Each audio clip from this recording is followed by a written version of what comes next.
Now, the Greek gods were changeable. The Greek gods were petty. The Greek gods had some problems. They were emotional. They would get all upset and hurt each other, play jokes on each other, use people as pawns, give people all sorts of bright ideas about bravery or love or cowardice or whatever it was to entertain themselves. I bring this up because things started changing around then, and because a lot of our education system goes back to the philosophy that started being built in classical Greek times. It's not because this is the right way to do things. It's not because this is the best way to do things. It's because that is when this system that we're in started to become designed. Now, what started happening, when we think about Greek history, I don't know about you, but I tend to imagine a very short period of time where people were occupied with things like philosophy and enlightenment and gods and senates and all of this stuff with their togas and their mule ears and whatever. And I tend to compress it into something like 1 or 2 generations of time. But we're really talking about just hundreds and hundreds of years. And generation after generation, when we look back at Greek mythology, for example, we're looking at stories that were told and built upon and changed and evolved and added to for generation after generation. There is no one set way that their philosophy their religion went, their belief system went. It changed. It was a folk tale that kept getting built upon.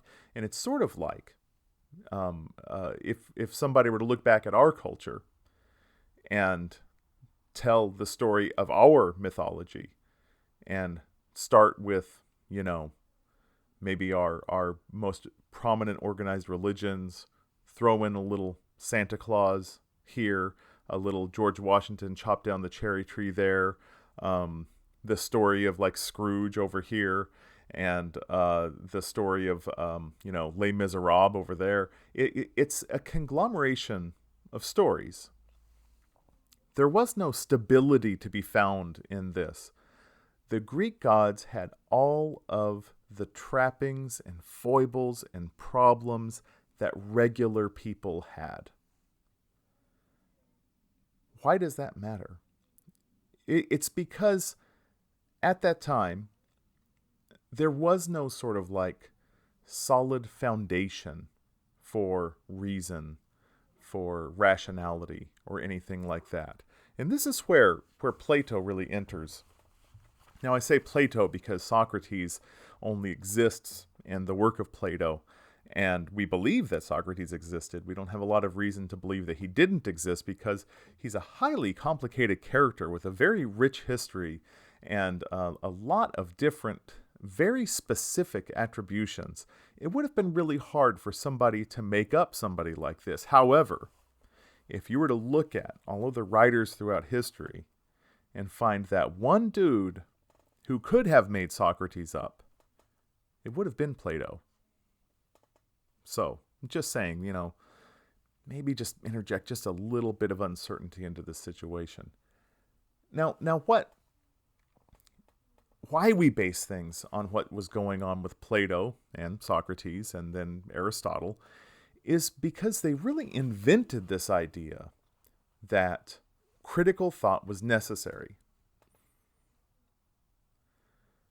Critical thought is and still is necessary, but there's clearly enough flaws to go around in this system.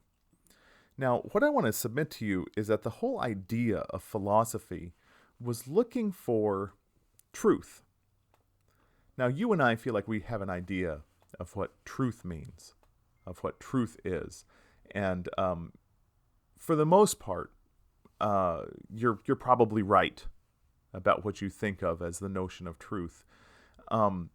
But what I want to submit to you is that the notion was that you could think your way through this changing world, that you could think your way through the emotional upheaval and the way that people age and the way that people perceive things and the way that we interact with each other, that you could think your way through this in a piercing enough way in order to find one solid base truth, to find the solid, unchanging nature at the base of a very changing world. The idea, the word ethic, the word ethic comes from their word for stable, and in this case we mean like a stable where horses are kept. And these actually come from the same idea that something stable, that has stability, is like a stable where your horse is kept, where your horse comes back to every day. The word ethic comes from the Greek word for that, and it's looking at this part, this innate part of your character, this part of your character that you can always come back to. The idea is that your personhood, the things you say, the things you think, the things you feel, might change from day to day, that you might be in a good mood or a bad mood. You might learn something new. You might forget something that you used to know, whatever, that you're changeable, but that at the basis of you is this ethic. And this ethic is the stability that you come back to over and over again. That it's your character. It's your innate character. It is who you are. They were looking for a solid core, that they're looking for this single sort of unchangeable thing on top of which the whole world is based. Now, this is obviously an extremely natural desire, because if you look at the history of thought, in the history of religion, in the history of education, it all sort of comes back to this idea that there's this template for understanding, that there is a way to know something innately and to know the innateness of something. And that there must be, at the very central core of this very fluctuating existence of ours, there must be something solid and stable and understandable. Our language points towards this. Now, I don't want to get too far out there right away. Getting far out there is for later on in this whole thing. But think about this. This goes back to a Plato idea. I can't take credit for it exactly. Think about a bed. Picture a bed. Now, just for fun, picture a totally different kind of bed. Right? Okay, so like think of, some sort of nice, fancy king bed. Then think of a race car bed that might be in a child's room, or bunk beds, or a hammock that somebody uses as a bed, or a pile of straw in the corner of a guest house that is a bed. Think about the time that you had to sleep over somewhere and you ended up with your jacket under your head on a couch. You made a bed there. The idea of a bed, which is an unchangeable part of our language, signifies to people something that is entirely inspecific. There does not exist, so far as we know, the bed. There is not a bed somewhere in some environment where every other bed is a copy of it, where every other bed strives to become it, where it is like the bed prime. It's the supreme bed. We know this, and of course our language wouldn't work very well if there had to be some sort of like primary source article from which all other articles were derived, and we had to constantly explain ourselves to each other, so I was lying in bed. I mean, not the bed, not, bed prime that we all know and love. I have this thing in my room. It's soft and it's cushy and it's rectangular shaped. It has a pillow on it. Not the pillow, but a pillow. And then, of course, there's a blanket, and it's not the blanket. Who has the blanket? That's over there on the bed. We don't do that, and that would be silly, and that would be ridiculous. But the fact is that we're pointing at something unchangeable in a very changeable world.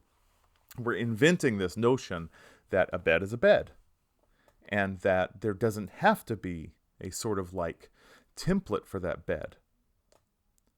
But our reasoning and our rationale points us to this idea, points us to this notion that, like, perhaps there is some sort of template, perhaps there is some reasonable maximum bed, some bed that we're all trying to accomplish, some bed we're all trying to acquire, and we're just making copies of it. And, you know, of course, if that's the case, I guarantee you that my bed right now is way the hell more comfortable than a bed would have been 100 years ago.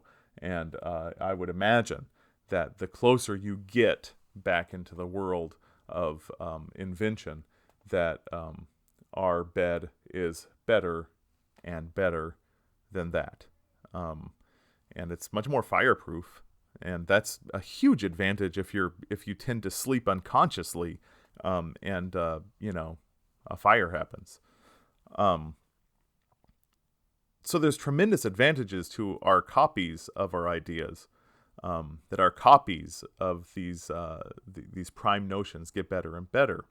And yet we all sort of live under this impression that there is a solid, unchanging truth, and that it's necessary to access this, to get close to it, and to make it part of what we are. Now, in this instance, I'm not talking about a bed. I'm switching over to the idea of an education. Plato, and more than Plato, Aristotle really laid out our idea of what an education should be.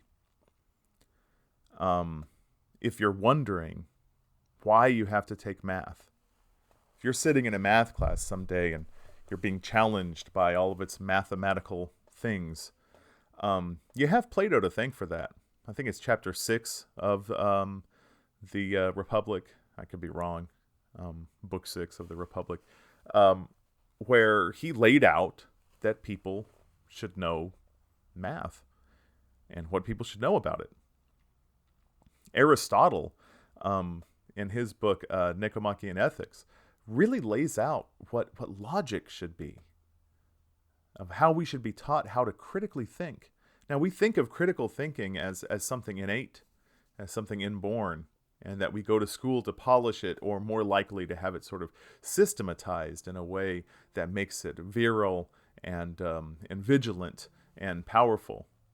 And the truth of the matter is, not only is critical thinking a complete mode of thought that we attach onto our natural mind, it's also completely unreliable in the way that most people practice it, and completely unreliable in the way that most people teach it.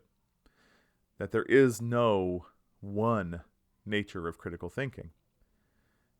And as we get further on into this, I want to introduce some different methods of thinking that didn't get as embraced, but that these days might be a little bit more pertinent or handy or useful than just that regular old critical thinking. At the end of Nicomachean Ethics, which is a tremendous book, it's a very good book that Aristotle wrote. At the very end of it, he has this line, and I'm such a nerd for this kind of thing, so forgive me. He has this line where he says, "Now, let's start the conversation." And dude, that's the last line of the book. Let's start this conversation. Like, dude, that's some like grandiose, epic thinking, because what he really did in publishing this book, however in the world books were published back then, I have no clue. He started our education system. He started the educational conversation. He started the conversation that we're having right now. He started the conversation that you have when you start going to kindergarten and you start learning how to behave in class. When you're in 4th grade and you're learning about, your state's history, or you're learning about, this very sort of basic idea of the way the American Revolution played out, or you're learning about how to write a few paragraphs in a coherent way. That's all his fault, and it all got kicked off with this massive thesis about what education should be that ends with this like completely, flawlessly epic and beautiful line.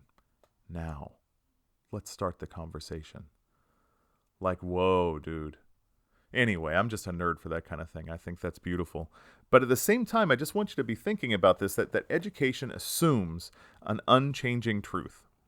It assumes that there is a body of knowledge that exists somewhere out there that must be communicated to you, that you must absorb in order to move on productively in your life. It assumes that there's a system for doing this that is engaging, productive, efficient, that takes years to do. It assumes that there is a superior method of logic and critical thinking, that there is a body of shared history, that there is a canon of literature that you must come to know, that there is a set of mathematics which must be mastered or memorized or both. And that all of these things have to be put in practice along with the ability to play kickball or something like that, dodgeball, pick teams, that kind of thing, and navigate this school system and keeping your hands to yourself and putting your head down when you're finished quietly. All of this stuff is somehow part of this massive, single, unchanging, powerful system of education, right? And when you tell somebody, I don't know, I think I'm going to homeschool, they go like, dude, you're throwing in the towel? You're going to waste your life that way? What if you miss something? What if you don't learn this stuff? Now listen, I've dedicated my life to schooling. I've been teaching for 19 years today, and I am working on my third graduate degree, my fourth degree altogether. So I would be completely hypocritical to stand here and tell you that schooling is purposeless or schooling is useless or something like that. But it's not.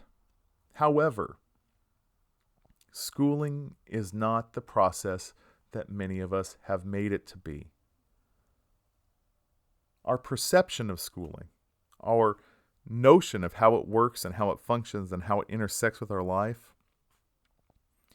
is completely illusory. It's not how it works, and it's not necessary that it work this way. Now, we all know this now, right? 2020 happens, and all of us modulate our classes, and we're in Zoom rooms, and we're doing stuff online. We've never done stuff online before, unless you have. And we're starting to see like, oh, wait a minute, I have to teach this to myself?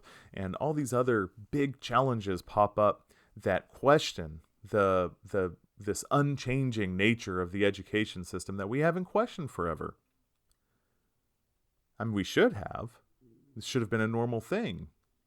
Usually, it's some of the most deeply ingrained educators are the ones doing the questioning, because we've scratched around a little bit and we started to find that the way things are supposed to work is ridiculous. There is no bed. There is no one bed. Well, there is no education either. If there is one thing that cannot be sold, one thing that cannot be bought, it's an education. And yet we've built a system that leads you from childhood through adolescence and then into adulthood, where we finally sell you this final piece of the puzzle, this education. I am not suggesting that this is valueless, but I am suggesting that the value that you get from it comes from you. That you are and always have been the one doing any real teaching. And what you're encouraged to do through your professors, through your teachers, through your tutors, is not learning and teaching, it's performing. Now, performance can indicate something. It can indicate levels of mastery. It can indicate, windows for growth. But it can also indicate the amount of hormones you have moving around in your brain at any given time. Stress hormones or dopamine, pleasure hormones, or whatever that's going on up there. That does not necessarily mean learning. It means a certain performance. I don't do tests when I teach. I don't do tests. I don't do quizzes, because what I've found from research and from taking tests and from giving tests for years and years and years is that what a test can tell you is how well you scored on a test. That's about it, man. It doesn't tell you very much beyond that.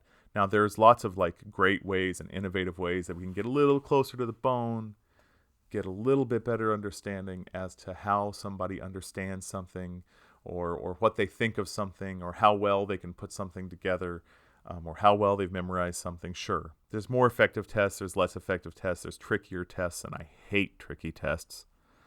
And tests are always suggesting some notion of rigor, but rarely, very rarely, is a test an actual learning tool. Now, let me give you an example, and I'm sorry to go off on a tangent here, but tests get me thinking a lot. An example is that if you were to take a test, say 20 questions, and you got 5 of them wrong, first of all, you got most of them right, and that's pretty cool, but that's not generally the grade that you want, 75% or what have you. But man, that's getting most of them right. What's wrong with that? But let's say that it was required that you retake those questions. And then what you would do is go back and look at those questions and look at how to rework it properly. Let's say it's a math class, and you look in and say, oh, okay, well, I got this binomial statistic wrong, and oh, here's how I would have done it. Let me try again with some different numbers following these steps. Oh, there we go. Or let's say it's a history thing, and you're like, okay, well, wait a minute. I thought that Jefferson was the second president. Let me look back. Oh, that's right, the Adams administration. How could I forget those 4 years? Okay, so Adams was the second president, not Jefferson. Boom, sorry. Now, let's say you had to do that to get credit for the test, and suddenly everybody in the class is getting 100%. Well, that's not fair, right? Because this guy over here, he got 100% right out of the gate, and this guy over here, he had to work at it and ended up getting 100%, and this girl over here, got half of them wrong, but then she ends up with 100% because she had to retake those questions, and she had to learn the systems better. But dude, isn't that what we're striving for? Don't we want to go back and look at what was wrong and try to figure out what happened here? What did I do wrong? How can I fix this? Because, honestly, most of the time in life, that's how life works. I mean, not all the time. There's some things, I always tell my kids that there are some things you have to be perfect with, right? You have to be perfect when you're driving. There's not a lot of leeway. When you're driving really fast down a road and you're separated by paint lines on the ground from being in a giant head-on collision that can destroy the lives of you, your family, and some other family, yeah, you better be pretty damn perfect. You can't screw that up. But there's a lot of steps to take before you get there.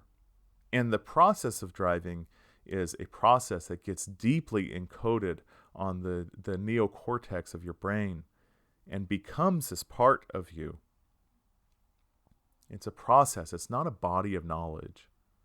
Yeah, we give written tests and we practice things, and yeah, sometimes you're not perfect and you scrape the car next to you when you're parking or something like that. But when the stakes get really high, you do have to be perfect, and there is that expectation.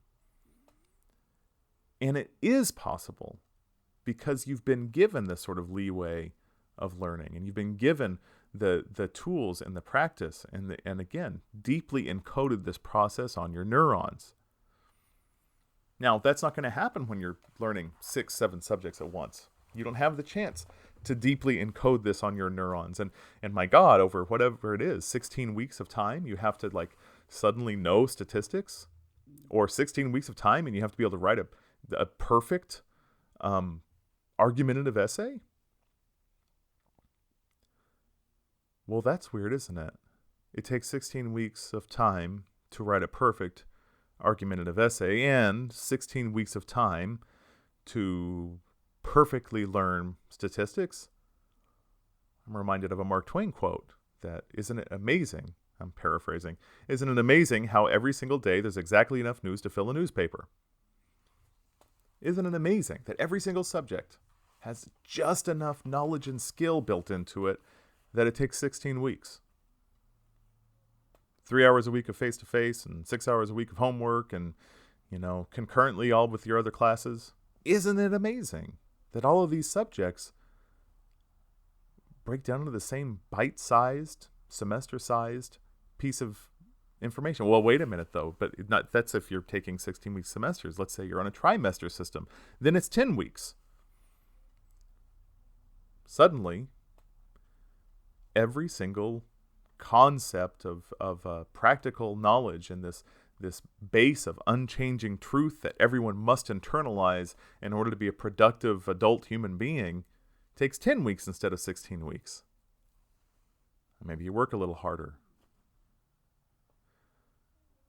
Or maybe you take this at an online college where the classes are 5 weeks and suddenly you're taking one class every 5 weeks and you're getting through just as much material within that same 15-week period of time, but it's more intense, right? In the 5 weeks, you're writing the perfect argumentative essay. In 5 weeks, you've perfectly mastered statistics. Working twice as hard. I don't know about you, man, but I'm seeing a flaw here. I'm seeing shifting goalposts. Because I know that no matter how much you're working on something, there's a big difference between spending 16 weeks on something and spending 5 weeks on something. I mean, we go back to driving, swimming. Okay, let's do swimming. Swimming's a good one because let's say that you've decided you're going to take up swimming and you go out there and you're like, okay, I've got this 5-week swimming course. I'm going to be an awesome swimmer within 5 weeks. This is how many hours a day I need to swim if I'm going to get there. And then like your buddy's like, okay, well, that's cool. I don't have that many hours. So I signed up for the 16-week one and we are swimming like 1/3 of as much per day as you are. Well, in 5 weeks, the 5-week swimming course guy is probably a lot better swimmer. But in 16 weeks, the 16-week swimming guy is going to ultimately have had a lot more time to process, a lot more time for their body to build, a lot more time for them to respond to what this exercise is like cardiovascularly, because these things take time. There's a changing sort of response time. So yeah, there's a certain intensity to that 5-week course, and maybe they're going to do really well by that. Maybe they started out in pretty good shape. But let's say that, there's a certain shape you want to be in for this swimming final, and you have 5 weeks to get into that shape, or you have 16 weeks to get into that shape. But you're only allowed in the water as much as each other. I don't know, man. I'd way rather have the 16 weeks. That gives your body more time to respond. That gives your brain more time to respond. That gives your blood vessels more time to respond. Now, I'm not saying that my point is that 16-week courses are better than 5-week courses. I'm saying that we have made arbitrary distinctions in this. We've made arbitrary distinctions about arbitrary knowledge that we've all sort of decided is the basis of what a thinking, feeling person is supposed to be. And we swear by it. I've built my career by it. You don't want to know what grade I'm in. I think that I'm in the 28th grade right now, how much I've gone to school. I've built my life around this thing, and I have to realize that ultimately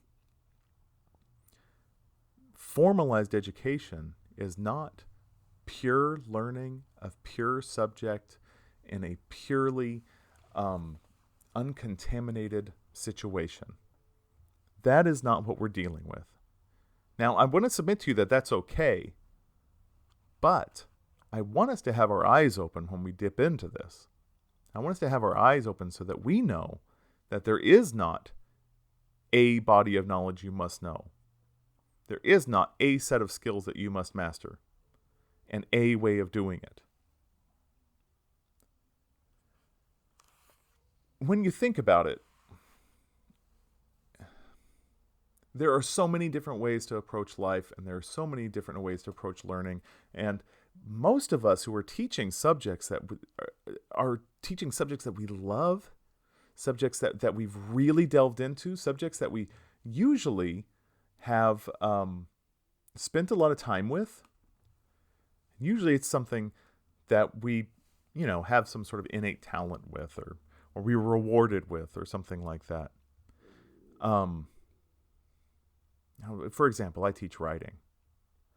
And I spent most of my junior high and high school and even college years feeling like I was cheating at writing. Feeling like I was doing something dreadfully wrong. And that one of these days I was going to get found out. And it's because we were taught this sort of method, this sort of like step-by-step method of an outline and a thesis and transitioning statements and all this stuff that seemed so important to this elaborate construction of an essay. And dude, I didn't have time for that. I was busy in my head. I was doing other things. I was in a band or whatever. I mean, there were lots of stuff going on in my life that didn't involve me sitting down after school and making outlines and practicing thesis statements and building this elaborate construction and turning in an essay. So I'd sit down and I would hammer something out. I'd have an idea of what I wanted to say, and I'd hammer it out, and then like if there was an outline required, which very often my teachers were requiring us to turn in an outline with our work, I would make the outline afterwards. I'd make a reverse outline. And I'd turn it in, and the day would come when we were getting them handed back, and I'd hear the sort of disappointed groans of the students around me as they started seeing what their scores were. And I would be like, oh, this is it, man. This was the essay. This was the one where the hammer comes down. This was the one where things get tough. And this is the one where I'm totally screwed. And I get it and be an A. And the comments on there would be something like, about my margins or my spacing, or my name wasn't in the right corner at the top of the page or something like that. And then there'd be a lot of praise in it. Now, I'm not just bragging about my writing. I'm allowed to have something that I'm good at, so cut me some slack. But I thought that I was doing something dreadfully wrong. And it took me until the very end of my undergraduate years when I realized, oh, no, this is because I'm a writer. That when you're a writer, you don't follow all of these steps. That these steps can be found in there maybe, and maybe if you're brushing something up or cleaning something up, that those steps can illuminate something that you could do a little bit more efficiently or effectively or something like that. But you don't follow those steps. I don't sit down with a sentence and go, okay, the verb has to go second unless there's like an adverb, and then, oh God, the past participle tense, and oh geez, this is a fragment and I need to put in a semicolon. Like nothing like that happens in my brain. And the way that we were taught with nouns and verbs and adverbs and adjectives and dependent clauses and comma splices and all of that noise, dude, I thought that there was a way to constructing a sentence that was mechanical and that I was somehow missing out on it. That somehow I just hadn't put in the work, that I hadn't done the elbow grease toughness that you had to do as a student in order to be a real writer. And that one of these days, my teachers were going to find out I was going to get called to the carpet and I was going to be totally, completely screwed. Because there was no way I was going to graduate. There was no way. I wasn't going to put in that kind of time. I was intimidated to death about it. It turned out I didn't need to be. It turned out I was fine. It turned out that, like, for the most part, and again, cut me some slack on this, we're allowed to have things we're good at. I didn't need the teaching. For the most part, that formula was for people who were struggling, who didn't have confidence, who were afraid that what they wrote wasn't going to make any sense, and they needed to know how to make these full paragraphs, these completed thoughts, and how to connect them and that kind of stuff. And honestly, usually what was wrong, if there's something to be said to be wrong with somebody who's underperforming with students who needed that help, it's just that they weren't reading enough. You can read yourself right out of ever needing writing instruction because, again, you internalize this on the circuitry of your brain. It's not easy. It takes a lot of reading. It takes a lot of doing. I'm dyslexic. I was always a slow reader. Yet, somehow, I hacked through enough of it, enough of this very lonely, by yourself sort of activity of reading that I was a writer. And I didn't need all of that step-by-step instruction. And neither did the writers who I was reading. I mean, if Ray Bradbury, who's one of my very favorite authors, were to come in to take my freshman composition class, I would have to tear his paper up. I'd be like, dude, you've got sentence fragment after sentence fragment here. You have entire paragraphs that are just images. You have these like grandiose notions that you're filling your words with that aren't going anywhere.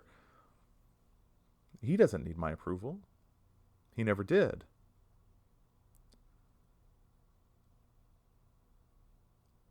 Now, this doesn't mean that what your teachers have to share with you and the lessons that you have are not useful. Certainly they are. Certainly there's a lot to be learned from it, but listen, these lessons are a fulcrum. There's something to bounce off of. There's something to move your progress forward. They are not the solid, unchangeable truth that you're looking for. They're not. To frame them that way is always going to be alienating. School lets people down most of the time because it is an alienating, Kafkaesque process where you are trying so hard to fit yourself into a template. You're trying to fit yourself into what the educated person is, what the skillful person is, and you think that there's some way that you are going to change yourself to fit into a pre-cut mold.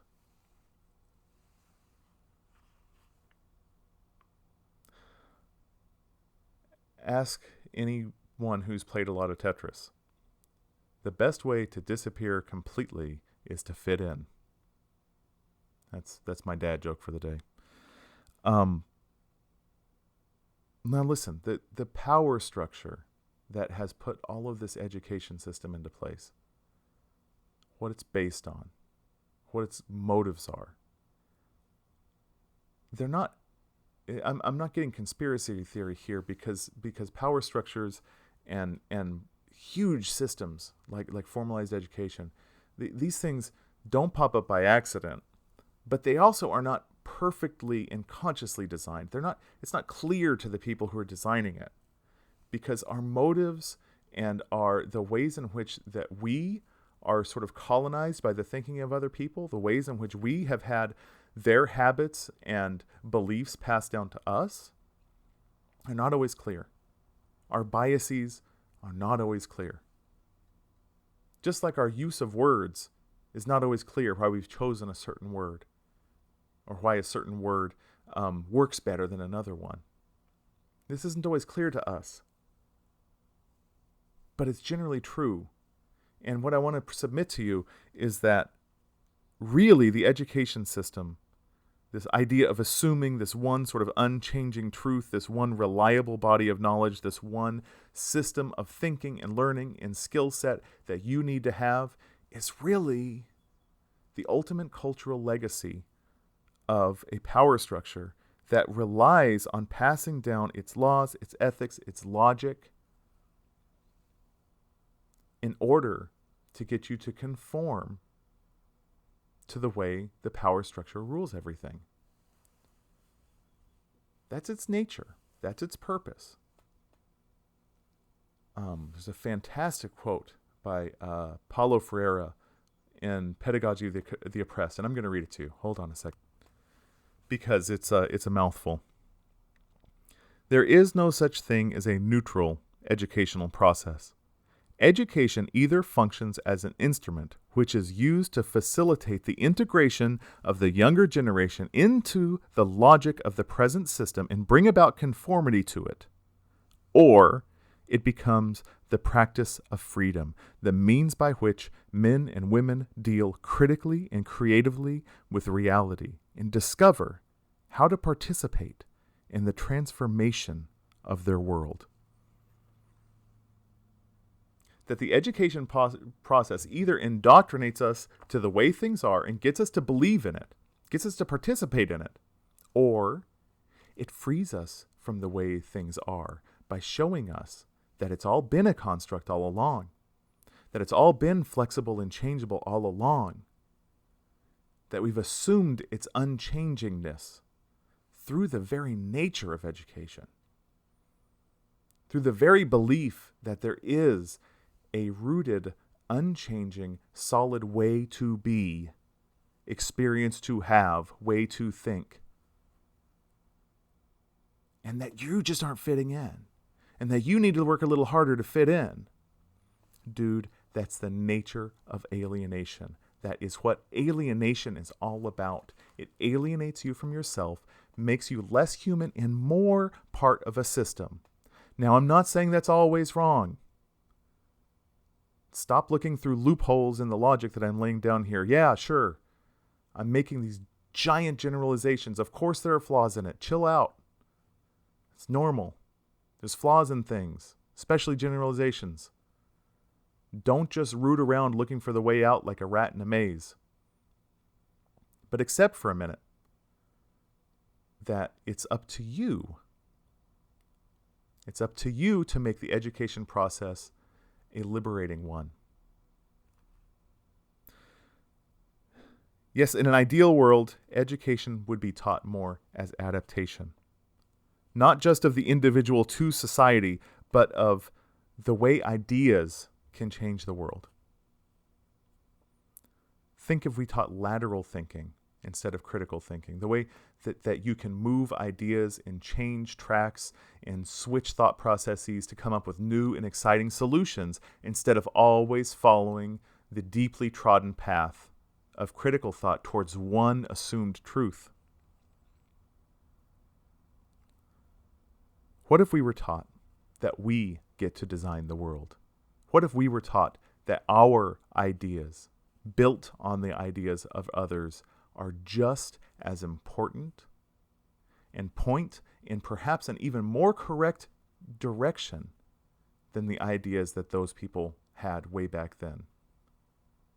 Just like my bed is more comfortable than this super bed that is the basis of all beds, your idea, having time to gestate and evolve and use the learning and advantages and disadvantages of all the ideas that have come before it, could be seen just as importantly as that of all of these dead white guys who are still indoctrinating the way that we think and the way that we come in contact with the world. Now, let us begin the conversation.